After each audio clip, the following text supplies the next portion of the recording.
Vlog on a blog. Tomorrow's news today. Get to the truth.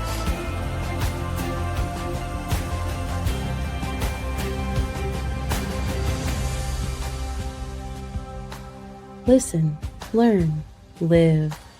Visit us at yadayah.com.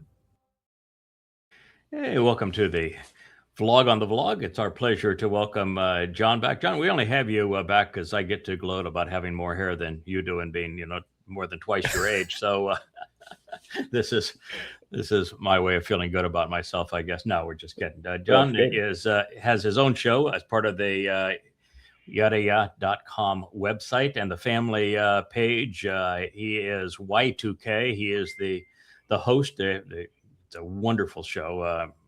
Great contributors. I understand, have just produced your second version of Jeopardy. Yeah, our second episode of Jeopardy we just shot yesterday, so that'll be available next weekend for everybody to watch. Okay, and it's your girlfriend that's doing the editing. Yes, yeah, Dawn, my lovely girlfriend Dawn. She's been doing the editing for us since the beginning. So okay, yeah. Outstanding.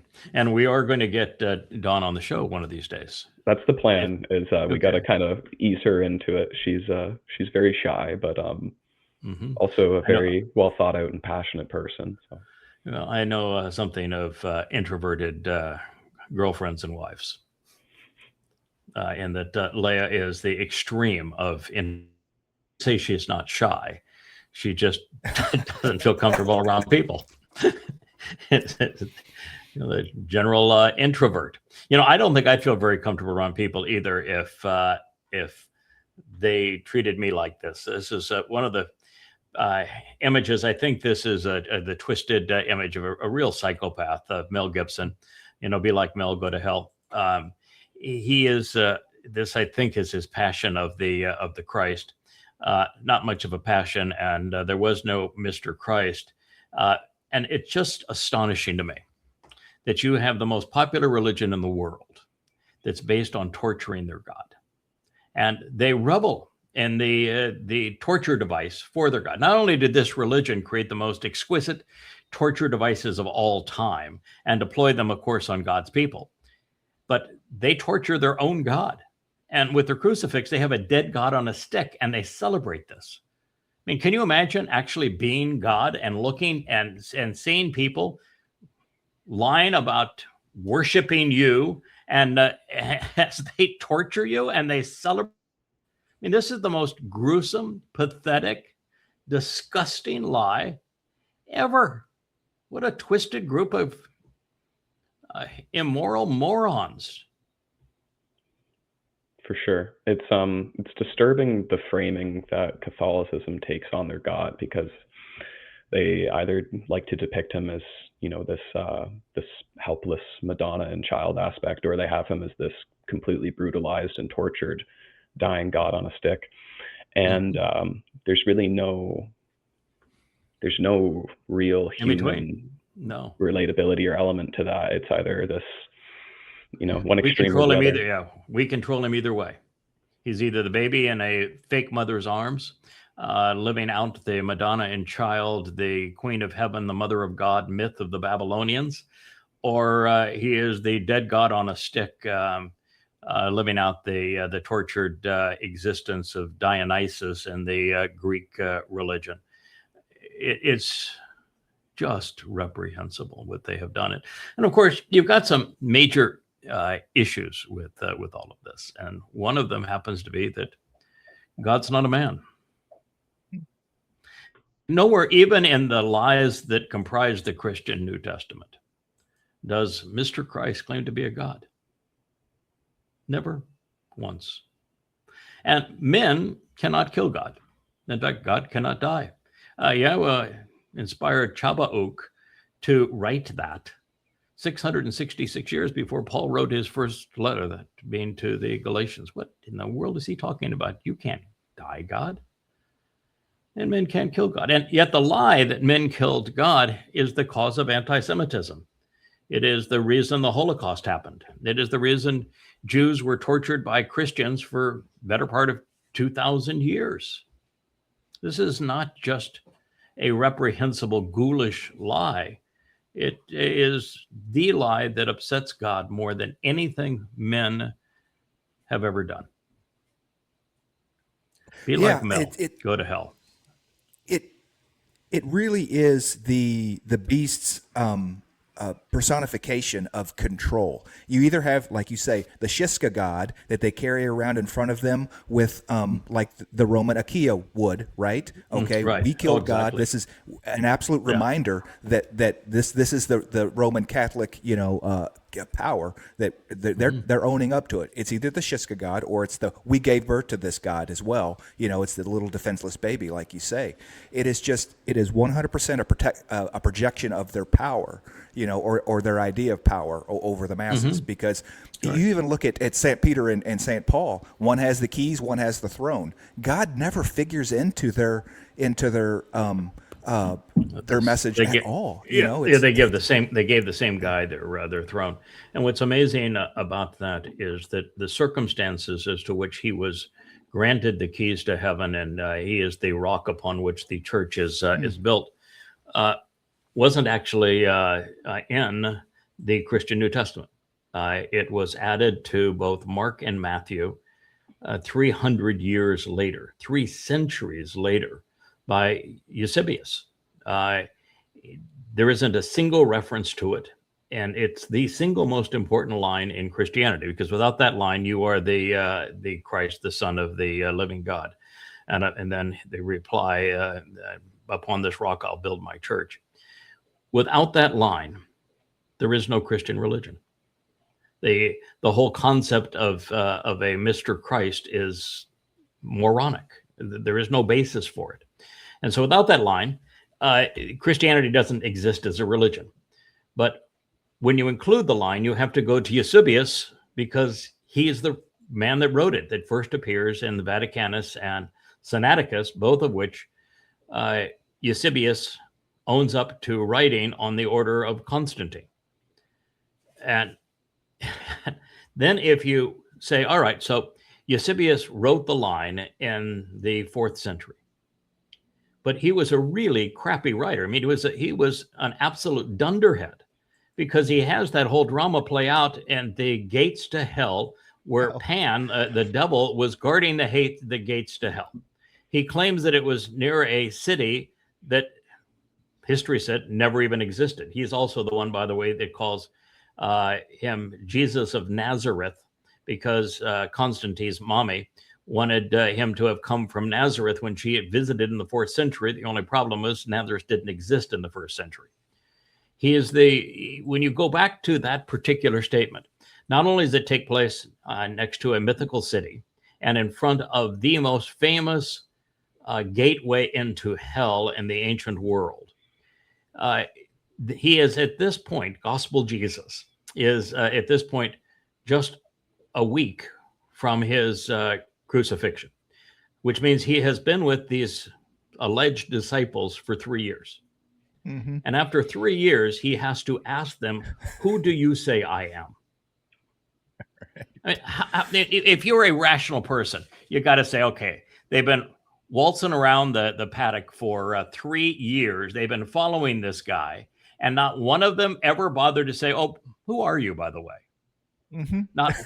Not at one time. He is supposed to be, they're called disciples in Greek, although nobody spoke Greek in that part of the world at the time. But nevertheless, they're called disciples, and yet they learn nothing, because he must have taught them nothing, because after 3 years, he had never said, oh, by the way, I'm the Christ.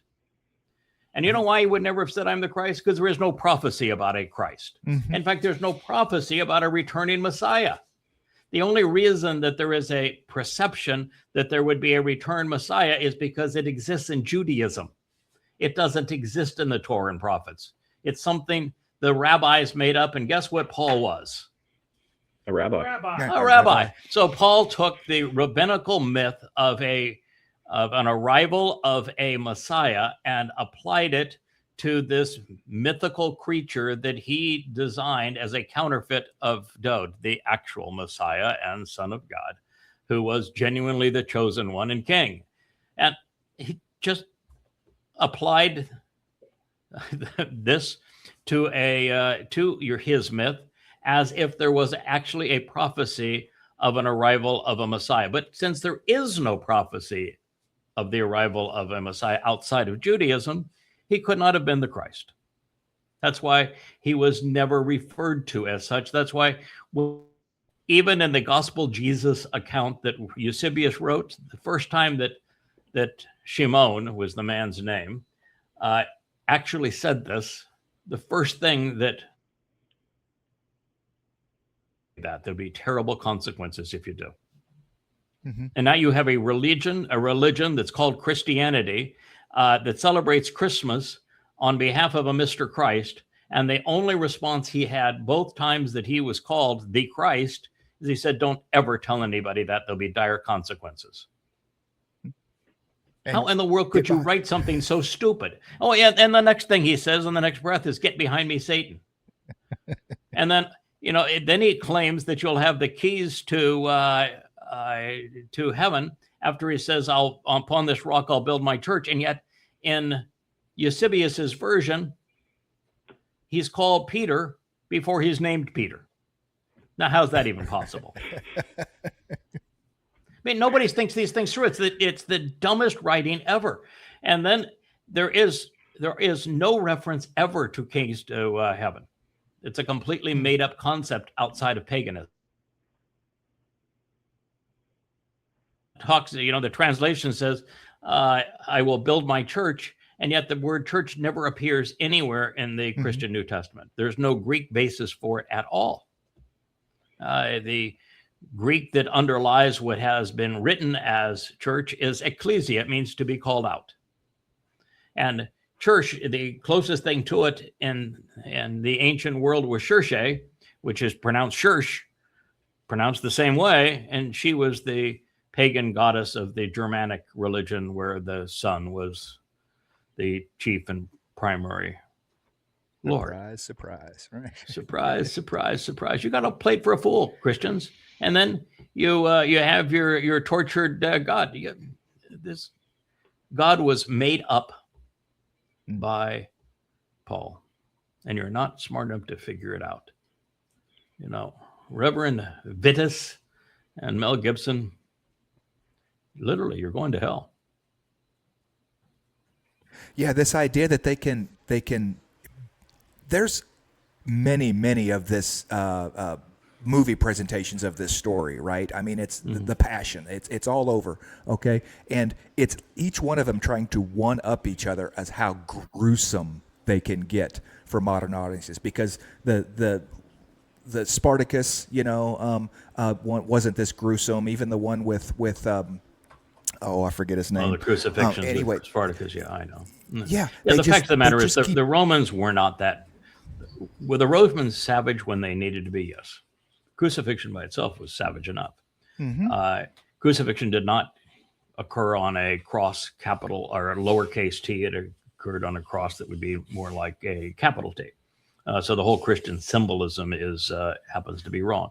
But they did not need to beat the victim with whips before they nailed him to that capital T structure. By the way, there was no cross that one could carry because the upright was left inside of a recess in the limestone. All they did is put the upper lintel member on the top of it after they nailed the person to it. So that's pretty stupid. By the way, they even have, before he is crucified, they have pretend Jesus saying, "Pick up your cross and follow me." I mean, what kind of a ghoulish comment is that? You've got your God saying, before he is even crucified, why don't you pick up your damn cross and follow me? I mean, it's just unbelievably sick, this religion. And I wouldn't give a hoot if it were not for the fact of two things. It is this religion that created anti-Semitism because they lied and claimed that that Jews killed their God. A, God's not a man. B, men cannot kill God. C, the Jews never crucified anybody. They were crucified by the Romans, but they never crucified anybody. So all three of those statements are wrong. And of course, there was no Jesus. The second thing that really bothers me is that there was a genuine Yehud, his name is Dowd, who fulfilled Pesach, Matzah, and Bakurim as he had promised 555 years earlier as Gabriel when he spoke to Daniel, on the exact date that he said he would fulfill it. And he wrote a personal first-person narrative 1,000 years before he endured it of exactly how crucifixion would kill him 500 years before crucifixion even existed as a form of punishment.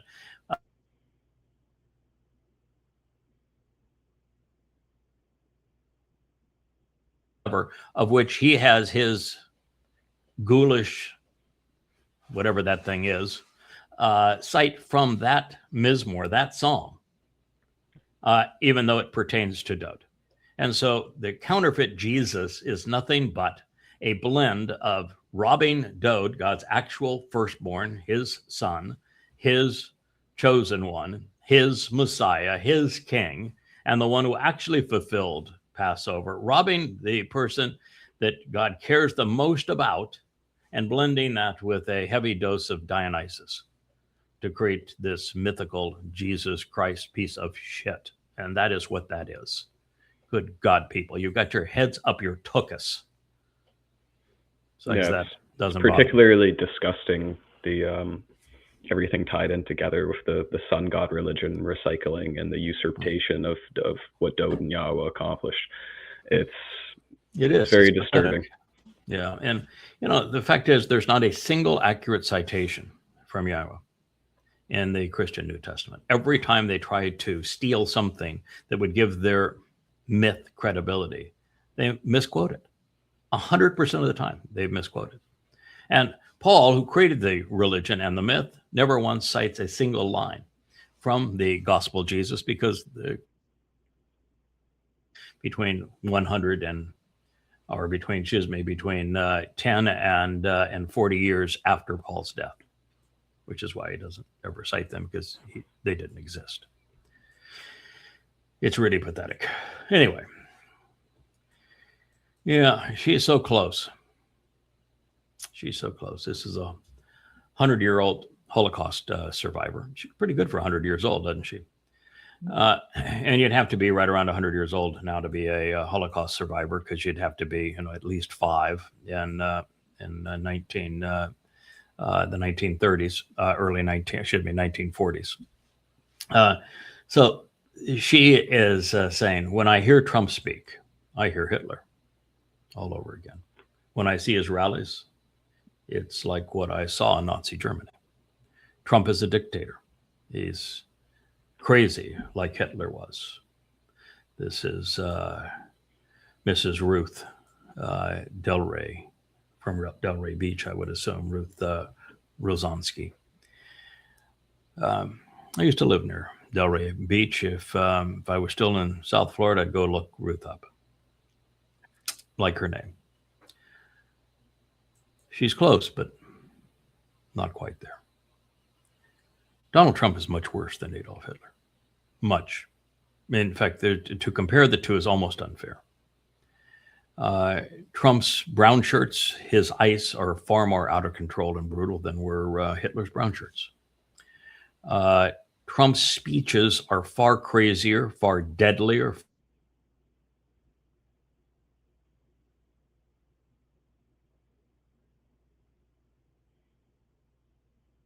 That's a long one. You're breaking up a bit there, Rich. Yeah, I was wondering if that was just me. Mm-hmm. No. And it's the menorah is still spinning, so it's the camera or whatever's going to the I'm sure it will pass. To the StreamYard. And we just the stream outbound stream to. Oh. All right, now I think we just came back.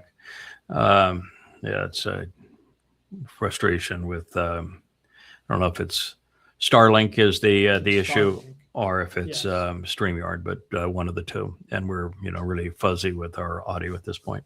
But what I was saying is that in every possible measure, Donald Trump is worse than Adolf Hitler. Well, we don't know for certain. I would assume that Hitler was demon possessed. We know for certain that Donald Trump is not just demon possessed, he is Satan incarnate. The prophets described him to a T. They told us when he would arrive, what country he would be the head of, and what he would do and what he would be like, and they nailed him. We've known this now, that he would be the president of the United States at this time. We've known for about 20 years.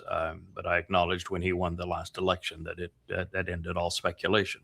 Donald Trump is the person that Christians refer to as the Antichrist.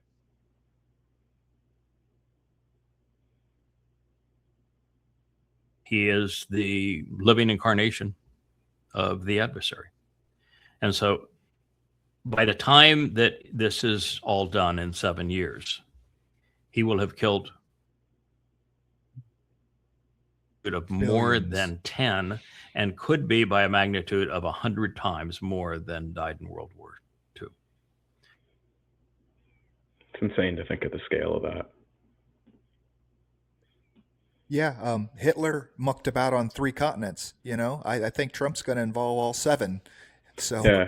Here we go again. Yeah, we're frozen again. Anyway, I just think that we are in a position where it's time to realize that the comparisons to Hitler are really not fair to Hitler. The comparisons to Nazi Germany are not fair to Nazi Germany. America with MAGA influence and Trump as Der Fuhrer.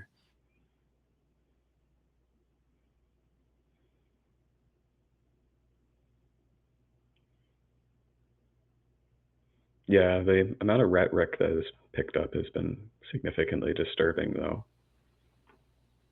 Significantly disturbing. Yeah, I would say so. Yeah, it's vile. I mean, everything the man says, demonic. And I'm not saying that because I don't like the man. I say this because that's what the prophets have revealed, and he has affirmed 1,000 times over that our realization and analyzing what the prophets had said is correct. He is the living embodiment of Satan. This is going exceedingly poorly, and he has already betrayed Israel and will continue to do so.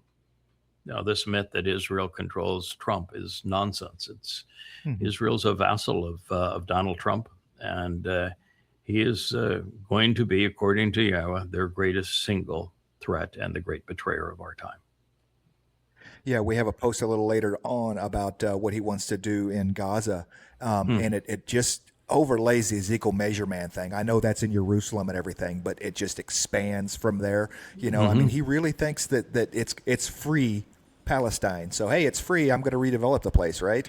You know, and he really thinks that he's going to make it a beachfront resort. You know, I mean, yeah, I don't think he thinks, but I think he confabulates. That's for sure. There's no correlation between what goes on in his mind and reality.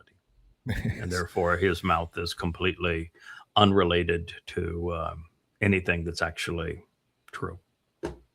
Yeah, it's interesting to think about insofar as like I understand people, I don't know exactly 100% how official his dementia diagnosis is, but a lot of people speculated that. And it's just, I would think that the prognosis, you know, just looking at the guy is that I can't imagine how without the you know, Satan riding jockey, so to speak, that he would actually be able to make it through the next 7 years. Correct. Yeah, I don't think he has dementia. I just think he is literally demonic. I think it's just he's a vile, evil man. Now, is it true that he can't remember what he said at the beginning of a sentence to the end of the sentence? Yeah, probably so. But it's just because he's crazy. He's mad. Yeah, I would agree too that that was always the risk in naming Donald Trump as Satan incarnate, is how in the world would that POS survive? At that time, over 8 years, and now it's 7 years from now when he finally goes down on the 24th of September in 2033. I mean, by that time, according to the prophets, he'll be very long in days, which means he's a really old fart, and he'll be in a wheelchair, of course, with gaudy flaming wheels. Yeah, you don't get the moniker Ancient of Days by being a whippersnapper. You know, that's No. Well, this is really astonishing. I have 2 posts on this, and I verified it. It's true.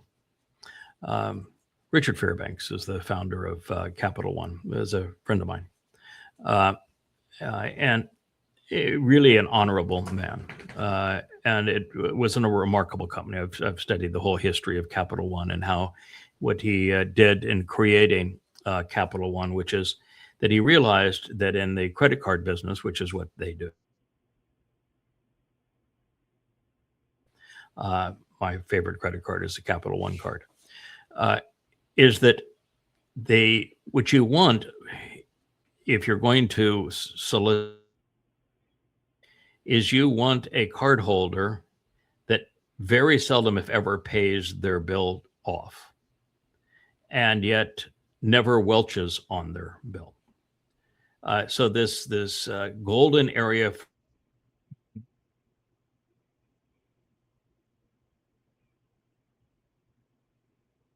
Enter the 850. Yeah, but never going to run away from their debt either. And that is because the interest that they can charge and the fees they can charge under those circumstances. And so typically solicit, and that is what their model is designed to run on. Now, while they made a fortune on that model, and it's a very good model, it certainly works,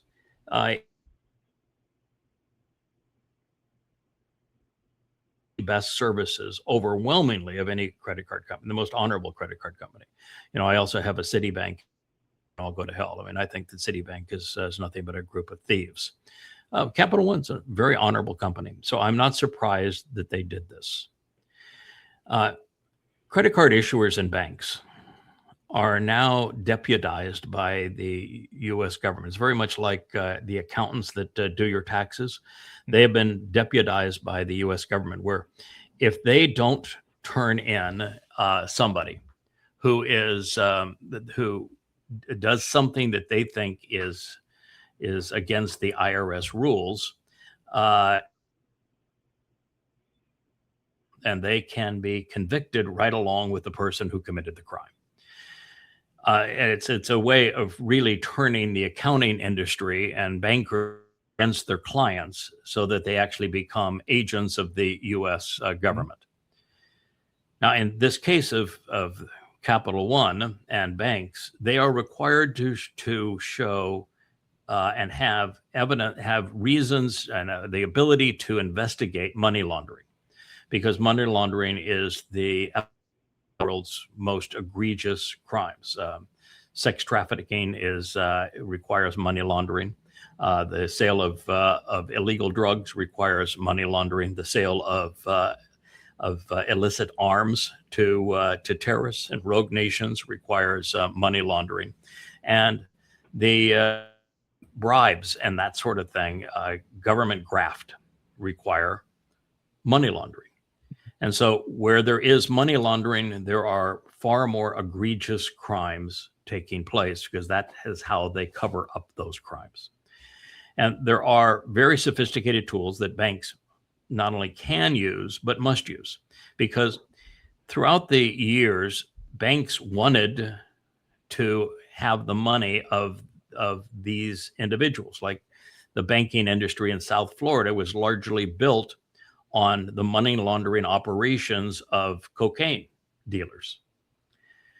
And so when the feds recognized the amount of money that the banks were making by keeping the money of the cocaine dealers in particular and the human traffickers in South Florida, they made it a crime for the banks themselves.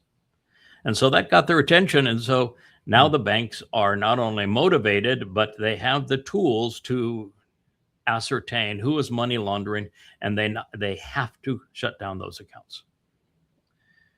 Capital One did 300 bank accounts for Trump and company, where they have proof that he was laundering money. Now he's laundering money because he's stealing the proceeds of the oil that is taken out of Venezuela.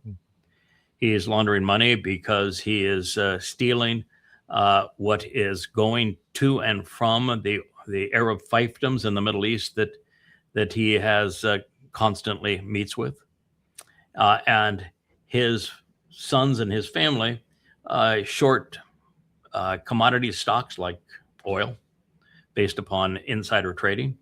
He even set up now $100,000 deal where you can get his tweets an hour before anybody else so that you can benefit from insider trading. Now, that happens to be a crime punishable by significant jail time.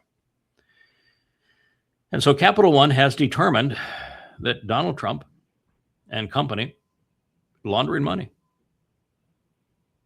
It's a very, very serious crime. 300 bank accounts. This is not five. This is not five with a couple million in there. You know, I mean, 300 bank accounts. And I'm telling you, each of these accounts is definitely not FDIC insured, right? They're well over the FDIC limit. I mean, so. You know, it also makes me think about those meme coins. Like they had like a Trump coin and a Melania coin. And they did such a pump and dump on that, where they essentially it ended up dropping 99% of its value from its peak. And it's just it is darkly comedic. You know, all of his followers pumping all of that money into it just for him to exploit them that way. It's like his Bitcoin deal. He's made tens of billions of dollars, and everybody else has lost hundreds of billions of dollars. He's a grifter. He is the con and thief. I mean, it's just repulsive. You know, poops in his pants is a hideous man. And the fact that now MAGA has actually lost 15% of its support in the last few months. So 15% of MAGA support was at 39%, still stayed pretty much rigidly at 39%, saying that MAGAs are absolute morons and incapable of being moral or thinking. The most recent polls have support for Donald Trump down in 32%. So to go from 39, which is pure MAGA, because the undecideds all left him 2 years ago, year and a half ago. That means that 15% of his base has peeled away. Doesn't make them smart. It just makes them less stupid than the rest of that base. But this is a really, really tough one for him to overcome. Of course, he's doing his normal thing. He has the Justice Department under his control, so he is now suing Capital One, claiming that he was dropped for being conservative. That's how this came out. That's how this came out, was him starting being the plaintiff in a court case against them. You know, he was claiming that they did it because of political reasons. But Capital One is a credit card issuing bank. There is no politics associated with a credit card issuing bank. My card is blue, but it could be. They have a red card too. They have a black. They really don't have a politic.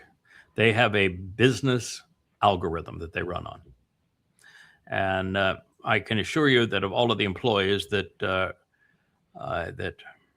Richard Fairbanks hired, that he did not interview them and say, which political party are you in favor of?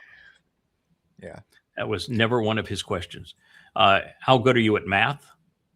It would have been high among them. You know, how are you? Yeah, he really had a wonderful esprit de corps with his employees, but it has nothing to do with politics. That's just all in this a-hole's mind. That what a disgusting thing. So we knew, and I posted over a year ago, that in the first few months that Trump had received bribes of over $20 billion from the Arab fiefdoms, and it's just since then.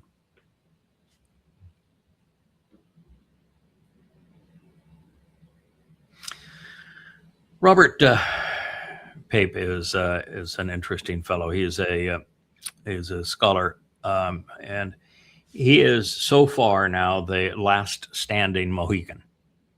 Yes, he is.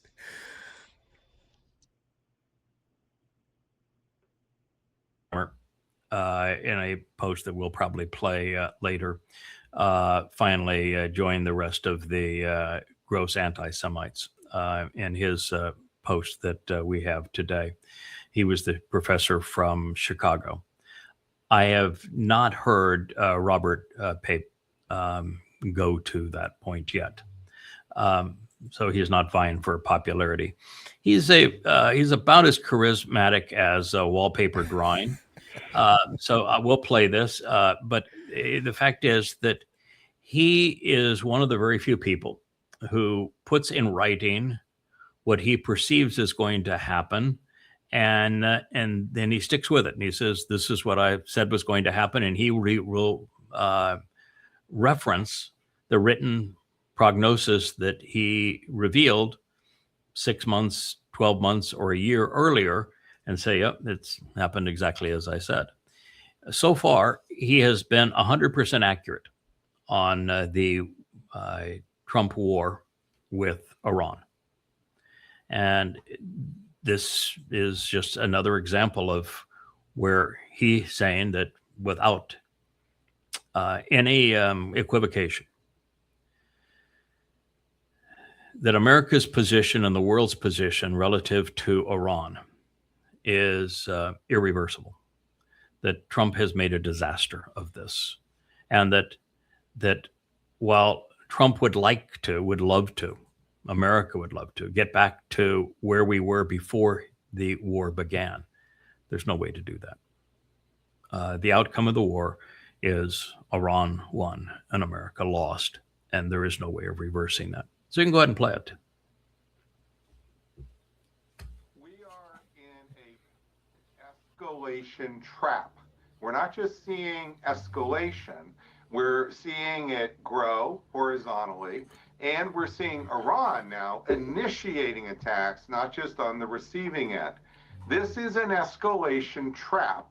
And by a trap, I mean the United States started this war and is now in a strategically worse position and is trying to simply get back to even. What would it take to get this war to end? Wars end when the main combatants agree on the new balance of power. This war has upended the balance of power in the region that existed before the war. Before the war, America was the ascendant power, Israel the rising power, and Iran the declining power. Now all of those lines are reversed. And Iran thinks it won the war and it should be in control of Hormuz and have large influence in the Persian Gulf and the Middle East it did not have before. The United States is trying to reverse its defeat and is not accepting the new status quo. There you go. That's why Trump has these dreams once every other week that Iran has begged him for an agreement, and that the agreement has Iran giving up control of the Strait of Hormuz, not asking for reparations, not wanting their own money back, and agreeing that they will turn over all of their enriched uranium. And it's all untrue. I mean, he can't resolve the mess he made, and so he's with propaganda trying to convince people otherwise. And the only thing that's surprising to me is that the mainstream media continues to parrot what he has to say, since there is no correlation between what he has ever said and reality. This war is over in the sense of the consequence of it. Well, that's not really true. The possibility of there being a favorable outcome for America and Israel is over. Now, it was over before they attacked. I must have said it 100 times that there is no positive outcome possible, and many, many negative. Iran another time. We knew that to be the case, and that is the reality, and it cannot be overcome. Now, this war goes on, and ultimately Iran is going to devastate Israel, and they're going to do it not with a nuclear bomb, but with 4 million troops. That's what the prophets have said. So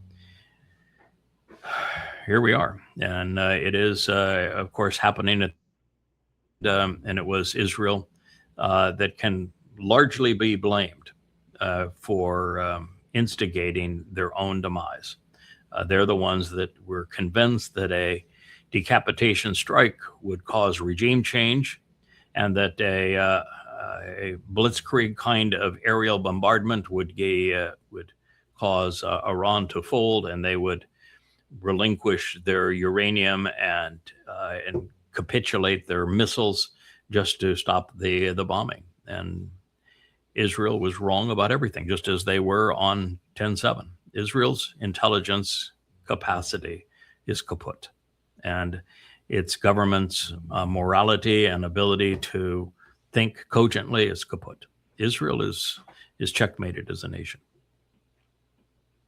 Yeah, I just have to wonder the intelligence on, or lack thereof, on this idea of them not understanding how Iran was going to use the Strait of Hormuz to its absolute fullest. You know, their ability to control the Strait of Hormuz. I mean, did Israel think that we could stop their mining? Did the United States think that just their total air power would keep them, from being able to attack civilian ships in the Strait of Hormuz to shut it down? Because that's the stranglehold. Ego causes people to do really foolish things, and Netanyahu and Trump are egomaniacs, and they both believed that they were so much better, stronger, more capable, smarter, everything than the Iranians, that they could impose their will on the Iranians, and all they had to do was to bomb them, and the Iranians would surrender to the superior nature of Netanyahu and Trump.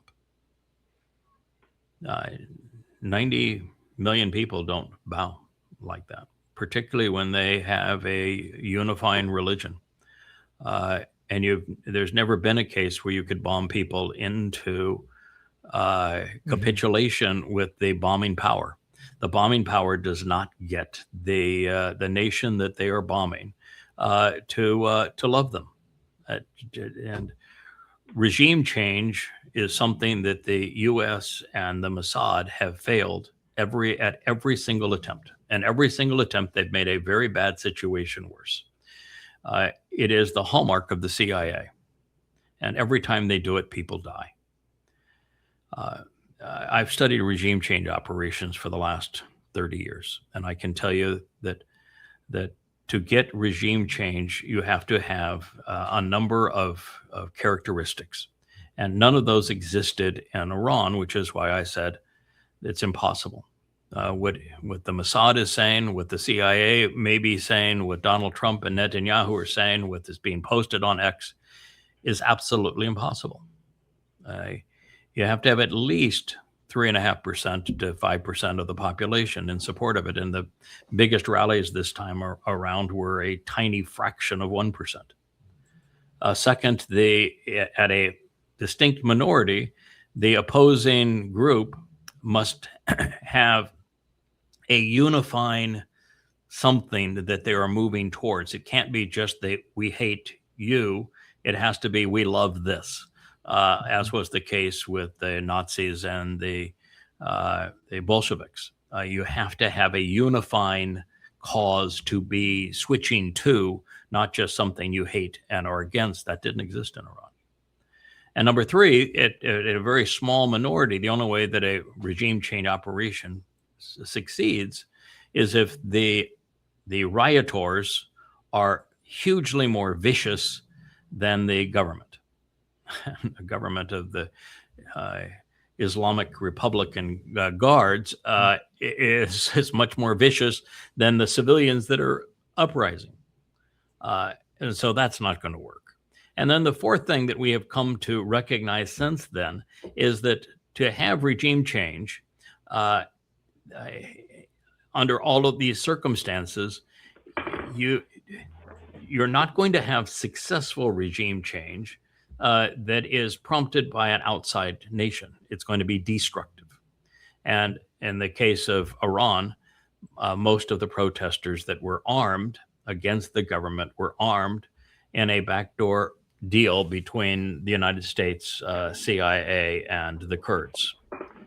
And so the numbers that are attributed to Iran killing protesters in the 40 to 50,000s are completely wrong. Numbers are probably in the 4,000 range, and most of them told you that was going to happen. And you're not going to get a country that has endured 20 years of sanctions to give up their enriched uranium just because you want them to. Not going to happen. The removal of sanctions is not going to cause a country to give up that which they endured 20 years of sanctions to create. So no one was thinking. And the fact of the matter is, no one was thinking about the fact that, I guess Trump said, that he keeps claiming that Iran would have destroyed Israel if he wasn't president. They'd have a bomb if he wasn't president. And if you don't like the war, you must want Iran to have a bomb. The fact of the matter is, idiot, Iran didn't have a bomb before you went to war with them. And now that after you've gone to war with them, it's highly likely that Iran either has or will have a bomb. So you're the catalyst for the bomb, not the catalyst to keep them from having a bomb. They were their own catalyst to keep themselves from having a bomb. They had 20 years that at any time they could have developed a bomb if they'd wanted to. What they wanted to was debate Israel and the United States into doing this because they were smarter than the United States and Israel. And they recognized that this is how it would play out, and it has played out exactly as they had thought. So that's my assessment. Although I'm not, I'm not a professor in a fancy suit. It just really hits home to the egomaniacal nature of this war, because the dry run for this thing on Iran was the Houthis, and we lost to the Houthis. We had a carrier group that was going to, clear off, unleash hell like never been unleashed before on the right. Houthis. We were going to drive those Houthis into surrender, and it who was are not the US a Navy significant force in the area. They're not the full population of the they're combined, the clown face of Islam. Mm-hmm. They're great dancers. They are good dancers, though. Those Houthis, they are really. I've never seen anybody dance with guns and knives the way they can, and they are. Right. They are the clown face of Islam. That they certainly are entertaining. We lost to the Houthis. Yeah, the United States lost to the Taliban. The United States lost to the Shia militias in Iraq. The United States lost to the Viet Cong. The United States has lost every war. The whole thing is just nothing but propaganda and disastrous results. America is toast.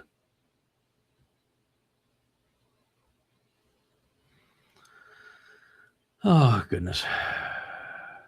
The Bible has no original manuscripts. Okay. This is the skeptic, and, he wants to irritate Christians. The fact is so much more complicated than what he has to say. The oldest ancient manuscripts confirming anything dated into 1,000 to 3,000 BCE happens to be the Torah, Prophets, and Psalms. With the discovery of the Dead Sea Scrolls, we have a more complete and accurate, comprehensive array of ancient texts that has ever been discovered for anything in the world by a gargantuan. I mean, there's just nothing that compares to it. The second best preserved ancient manuscript happens to be Homer's Iliad and the Odyssey. And there are, in the range of 1/1000th of 1%, the number of old transcripts of it. I mean, this is by a chasm so far beyond anything that has ever been experienced. Now, this is true for the Torah, Prophets, and Psalms, and we can show that even with the Masoretic text that dates to the 11th century, their copyists were accurate to 1 word and 14 on average. And the 1 word and 14, typically the differences were minor, plural or singular, different stem, just pretty minor things.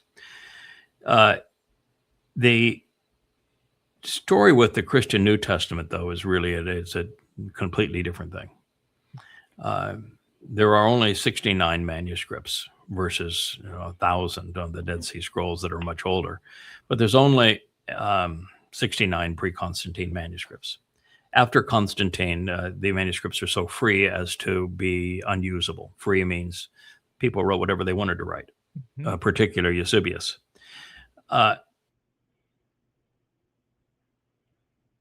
Egypt, which wasn't where any of these stories actually played out. And there are more discrepancies than there are words in the text. Some 300,000 discrepancies and 184,000 word text. The Christian New Testament is a complete mess. And if you're going to present your case against Christianity, you really ought to have done your homework and been able to say this perfect preservation is impossible to verify. Well, an imperfect, grossly imperfect, 300,000 variants and 184,000 words isn't something that you're going to say, I'm trying to show that it's imperfect. At that point, you're showing that it's an absolute waste of breath. It is a waste of ink. You just throw it away at this point. That's how errant it is. But he doesn't know that. And he doesn't know that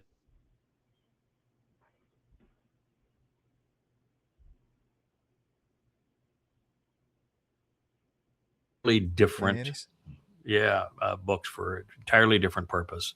One contradicts the other, and the history of the manuscripts is hugely important, and he doesn't know either. And so, if you're going to make a claim, you're going to pretend to be the smart guy in the room, then you've got to be smarter than the people that you're communicating to. Now, he may be smarter than any Christian, that's not saying much, and he may be smarter than 99% of the people on X, and that's not saying much. But you really ought not mean, having read, claims of perfect preservation are impossible to verify. No, it's absolutely possible to verify that the transmission of the Christian New Testament was dismal, was reprehensible. Again, more contradictions and errors than there are words. Yeah, I have to wonder, just my mind goes to, we know old Paul Shaul was demon-possessed. We know that Muhammad was demon-possessed. And I just wonder if Hasatan is like, what, this time the Christianity thing's kind of taken off, not doing so great. This time we're not writing anything down. Okay, we'll go 200 years. We won't write a damn thing down, and we'll see if we can get some traction with this one. I just wonder if that was the thought process behind it. No, in Christianity, of course, it was the oldest manuscripts date to the early 2nd century. The earliest codex did, so that's 100 years after the fact. So they did write things down. It's just that none of the you couldn't have an eyewitness write what occurred because Jesus is a myth and didn't exist. So it's pretty hard to have an eyewitness write what occurred. But of course, the Gospels are not eyewitness accounts. Two of them were people who weren't even in the country at the time and didn't speak the language and wrote based on what Paul told them to write. And the last two were written almost 100 years later by people whose name we don't even know. So it's just, the whole thing's a farce. Yeah, it makes me think with both examples, with Christianity and its hundreds of thousands of text variants, and Islam with its couple hundred years of passing down mouth to ear. It's just, with both examples, it's a very deadly game of fan fiction telephone. Yes, it is. Yeah, fan fiction telephone. Yeah, it's religion is a really horrible thing, and the reason that they are told that there is a perfect version and their text is inerrant is because they don't want anybody questioning it. And in both cases, with the Christian New Testament and with the Quran, there is absolute evidence of a cover-up in this regard. Jerome wrote the Pope and said, we have an argument that we can't defeat because everyone that wants to challenge us on a conclusion cites a different Old Latin text. And there's so many variations of them. One can't say, well, your text is right and my text is wrong. So the only way we can solve this problem of having so many disagreeing texts is that we need to create one official version and destroy all of the others. And so Jerome specifically went about the task of blending the old Latin versions of what was originally written in Greek in the New Testament together. And when he did, he destroyed every old Latin text that he could come up with. So he destroyed them all. And then he had presented his Vulgate.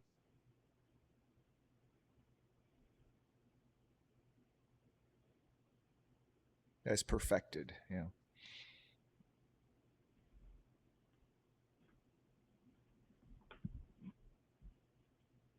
Man, I might have to start playing music. John, can you whistle? I can, but I just don't know how it'll come through the mic. There we go. All right. So, yeah, we're frozen on this end again. We're having Okay, real problems with our... Are you back? We're back. We're back up. So the Vulgate is a whole project, and we have so many variations that we have no credibility. So we're going to eliminate all the old variations and blend them into one that we're going to say is authorized, and that's the Latin Vulgate. In the Quran, it's exactly the same thing. That there were no written copies of anything until about 70, 80 years after Muhammad, and then they differed by so much that you couldn't have a credible religion. So in Damascus, they said, all right, well, find everything that you can find, and we'll destroy everything that's in conflict, and we'll have one official version. But of course, the truth always leaks out, and that's why they found the Sana mosque archives that date to the earliest period, and they don't agree with today's modern Qurans because they weren't able to destroy all of them. And the same thing is true with the finds in Alexandria Greek of the Christian New Testament. They prove that the text is not anywhere close to what it originally was. And so the liars always get caught, and the hope for the liars is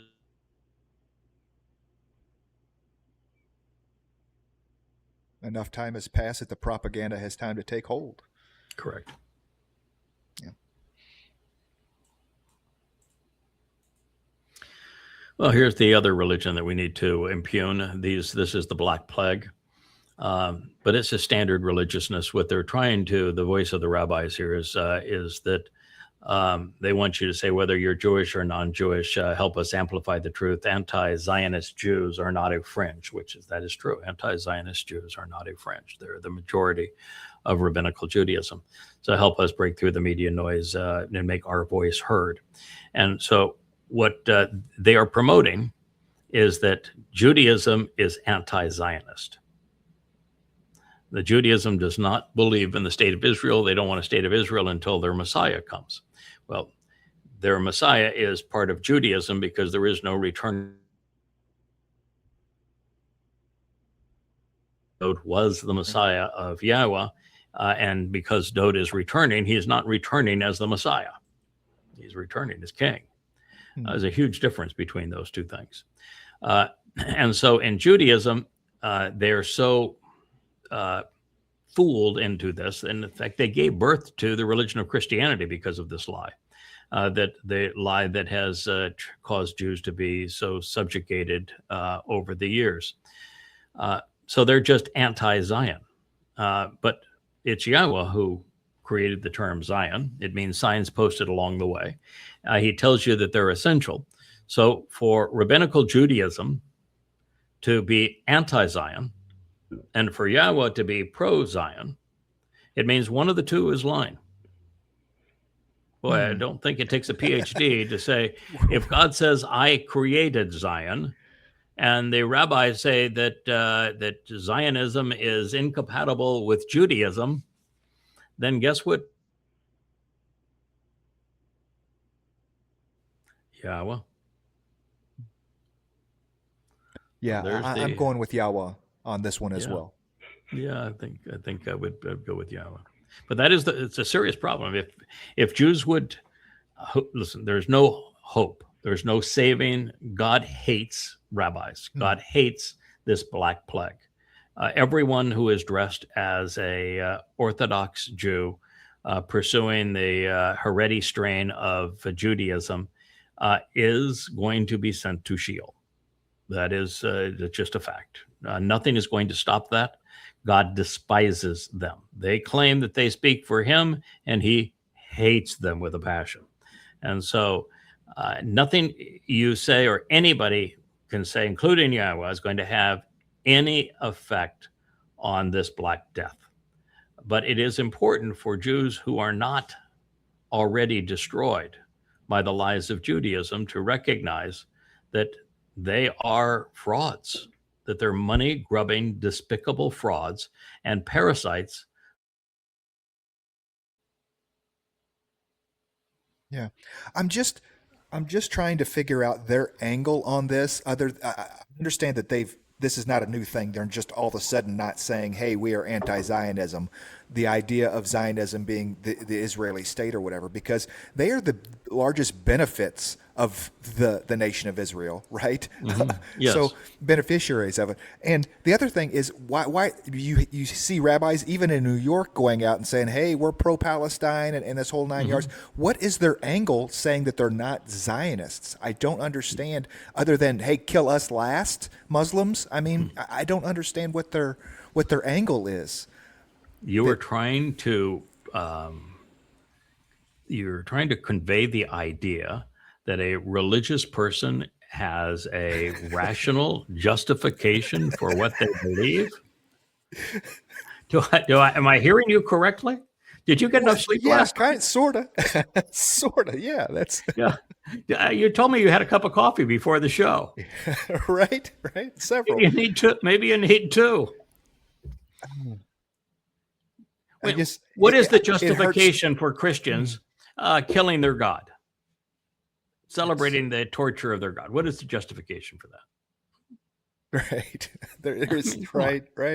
All right. So is there any They justification got me again. for any Sucked religion? into No. What is the justification for a Muslim believing that if they are killing Jews, that they're going to go to heaven and be satiated with an endless stream of perpetual virgins?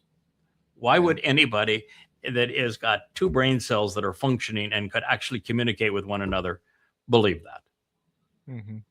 Why would these parasites who are completely dependent in the in Israel on the government coddling them be opposed to the government that coddles them?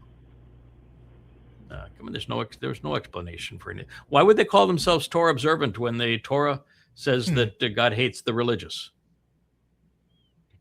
God destroys the religious. So the prophets have show that every person who is religious will be gone in less than 7 years. So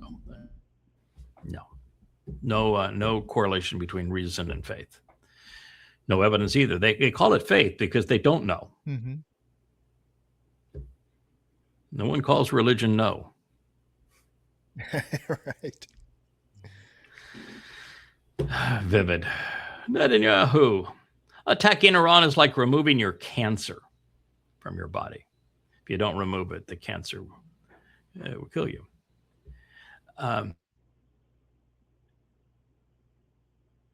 90 million people of Iran are not a cancer. I wish they were not Islamic, but the Persians were weak after banging heads with Rome. And so when Islam was conceived, they were so ruthless. The first Muslims they were told, you can go kill anybody you want to kill. You can rob, you can rape, you can enslave. You get to keep 80% of what you steal. And they were vicious. And the Persians were weak at that time, and they fell victim. And unfortunately, the country is mostly Muslim. I wish it weren't so, but it is so.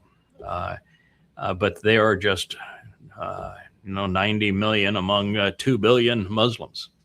Well, I view Islam as among the greatest threats to the world, and I know more about it than anybody on the planet. I've written 5 volumes to show that it is a death cult, to prove that it is a death cult, and it should be quarantined. The fact is that you can't isolate Iran and say that Iran is the cancer. No, it's not true. Iran's not the cancer. Islam is the cancer. And, Israel is trying to play nice with Islam while pretending that Iran is the cancer. That is just functionally stupid. It's grossly inaccurate. And if you misdiagnose your enemy will own you. And that's the case of Netanyahu. And that's the case of Vivid, who promotes these lies. He knows nothing of Islam. He's afraid to even say the word. And he is a clear and present danger to the survival of Israel, as is Netanyahu.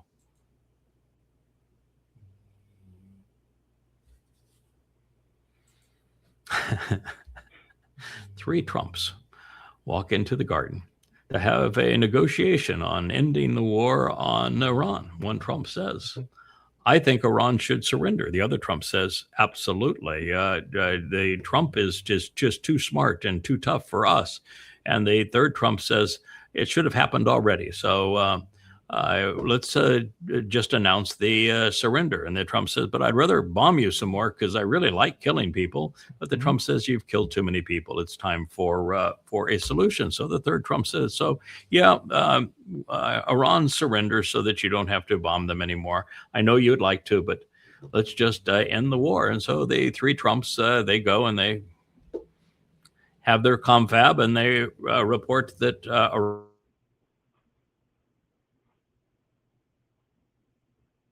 and the press laps it up and prints it.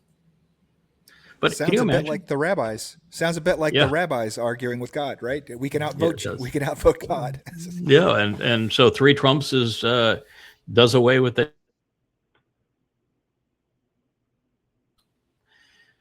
But can you imagine the demons going on in that head?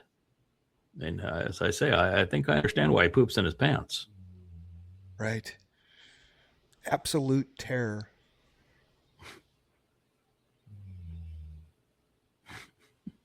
This is the stuff he puts out. Do you think maybe he has an ego? Right. Well, he likes to sign. He likes to put his signature on anything he can, and he just thinks he's right up there with them.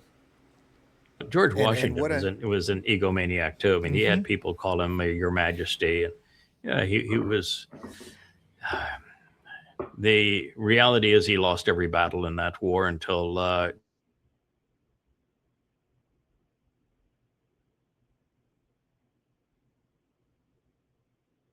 Brent showed up.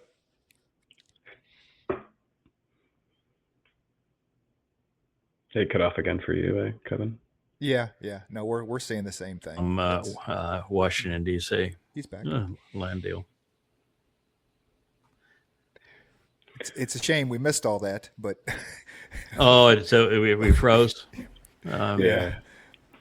Yeah, this is just not going to work unless we can figure out a better way to do this. It's really John and I were going to do our own show. We were going to do a show that was kind of. You're going to talk about this right now? It's great. Okay.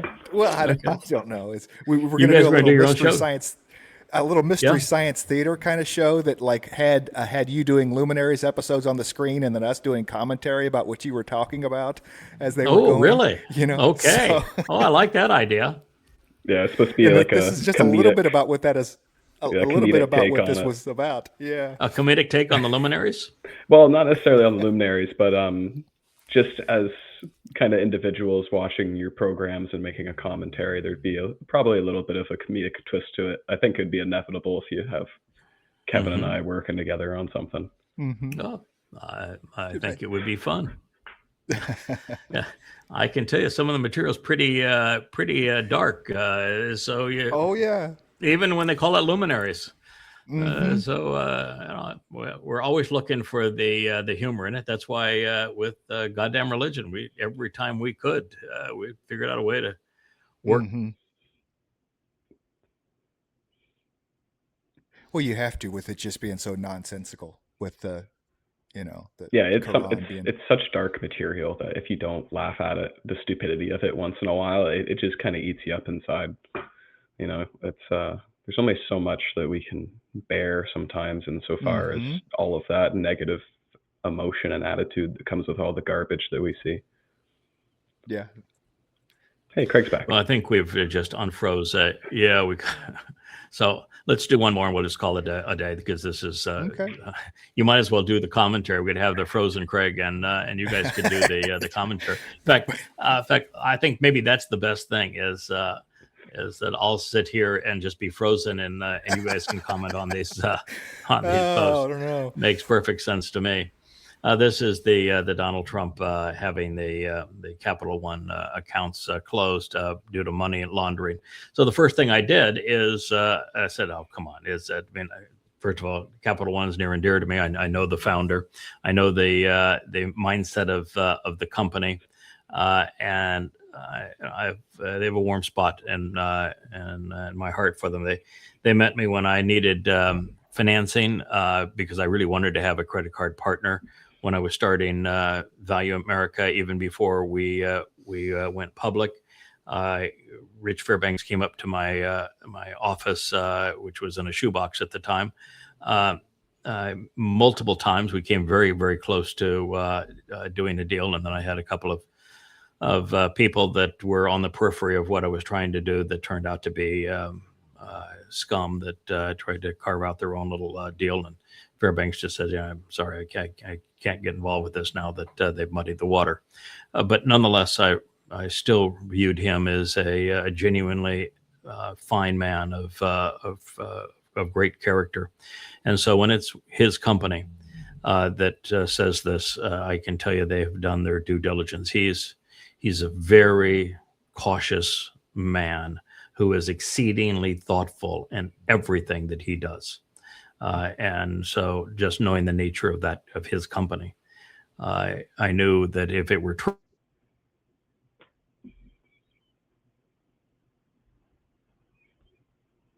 Well, it has to be true. It absolutely has to be true, because this is evidence presented in federal court. No attorney is gonna show up and try to lie about that. Our story is that it was money laundering to get out of this political idea. No attorney is gonna lie about that in federal court. no, you'll be disbarred. Mm-hmm. And the investigation flagged multiple transactions, and they are money laundering, and he got caught.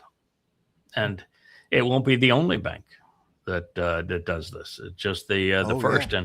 And of course, it's Trump, being the a-hole that he is, that threatened and actually sued Capital One as this began. And Capital One says, "Yeah, great. You want to sue us? Then whoops. We're just going to tell the truth." Yeah, they brought the receipts.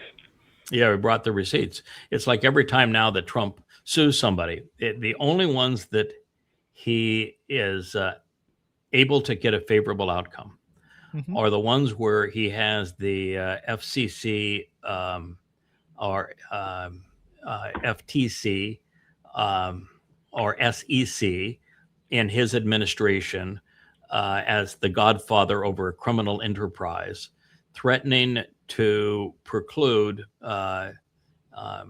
any merger that these companies are seeking, and while threatening to sue these companies for all manner of alleged crimes with the full wealth of the U.S. government against them, which is very difficult to overcome, where the U.S. government has total sway in the court system. So he's using blackmail to render favorable settlements, not because they go to court. The ones that he can't bully the company into or person into capitulation that move towards the court, they all pursue the saying, "Great, then we have total right to discovery, and you have no right to refuse discovery. So we're going to demand, and you're going to have to dish up all of the evidence." And discovery to Donald Trump is like his his approach to the Epstein files is how allergic Donald Trump is to discovery. So it puts Trump in a position that he is absolutely petrified. And so those cases get thrown out. They don't ever go to trial. They get thrown out. Although there are places where companies and people would like to see them all the way through because of what they would ultimately do to Trump. Yeah, and money laundering, this is huge. This is like Watergate kind of huge as far as presidential scandal goes, right? And yet it pales in comparison to his other crimes, the crimes we know about. Yes, it's it is the though it is the way that the federal government has always managed to try and convict the mob bosses and the mafia. And so racketeering, money laundering are the charges they always bring up against them. Income tax evasion as a result to the shell companies is how they operate. So he has been caught in the primary Godfather game. Yeah, that's like RICO law, right? Yes. Yeah, it's specifically designed since they find it difficult to get evidence on crime bosses.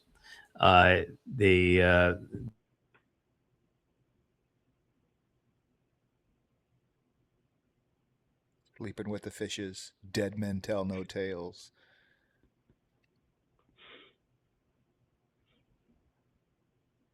Done again, Rich. We might as well just call this and Okay. tell the guys. You tell the guys that they can. Okay, I'm going to say you guys can end the show or continue any way that you can or want. I'm going to bow out. There's no reason to torture myself or anybody with the constant breaking up. So we got a real issue that we have to fix somehow. But thank you for being part of it. I appreciate your patience as we have frozen Craig. And I even have I have my ice cold shirt on. Maybe I'll have to wear a warmer shirt and I won't freeze quite as often. But always great to see you, John. Thank you. Looking forward to the Jeopardy production. Hope you get Dawn to join you on one of on the podcasts. She can hide behind you. That's that. Yeah, well, maybe we'll just have her off to the side, or have like a little cartoon of her up in the corner or something like that. Yeah, cartoon. Yeah, my wife is very good at creating cartoons of me. They're frozen too, so maybe that's a theme that we're going to go with. Anyway, it's been well, we've got just a second. It's a really frightening time for the world because what we're watching right now is Trump is the scared rat. He is the drowning rat, unable to extricate himself from his Iranian mess. And at this point, he only has one option. Well, I guess he has two. He can go back to the Memorandum of Understanding and surrender, capitulating to Iran's demands, and end the conflict that way, or he can do what are hinting that he's prepared to do, which is a ground invasion. Now, I don't see the ground invasion because to do a ground invasion, you would have to mobilize upwards of 1 million troops, and you'd have to position them in the very countries that Iran is targeting with the missiles. So I don't see how that is even feasible to do that. But that's his other option, and frankly, if he does that, then it's really over for him. There'd be no recovery from a land invasion of Iran. It'd be devastating for the United States and for the world. But we'll see how just a matter of conniption fits. Everybody that reports on the White House now is saying that it happens multiple times a day, where he'll just throw shit against the wall and scream at everybody and can't understand why Iran won't capitulate to him. It's a really evil one, this one. Yeah, a combination of crazy ego and sunk cost. Yeah, and it's Satan. Demons swimming in his head. Yeah, that's the issue of war is sunk costs. Is that once a nation starts a war, like the proxy war against Russia using Ukraine, you have sunk fact, there was one post that I was hoping that we would be able to cover, and it's a fellow that is hearing from insiders in the U.S. government talking about the number of men who have been killed in the Iranian proxy war with Russia, and that the outcome of that war is already determined. Ukraine has nothing that no cards left to play, and they've lost upwards of 1.5 million men, and that all that the U.S. is offering is propaganda to try to create the impression that it's Ukraine that is winning, and that this is a war for democracy, when the exact opposite is true. And so they're pleading with people to please come to your senses. The truth about this proxy war is the antithesis of what you're being told, just as the truth of the Iranian war is the antithesis of what Trump says. The only thing we're good at these days is lying. All right. Well, thank you, guys. I appreciate you putting up with the frozen Craig, and we'll be with you again tomorrow. Good day. Hey there, thanks for tuning in. That was Fetch. Gotta run now. Catch y'all on our next podcast.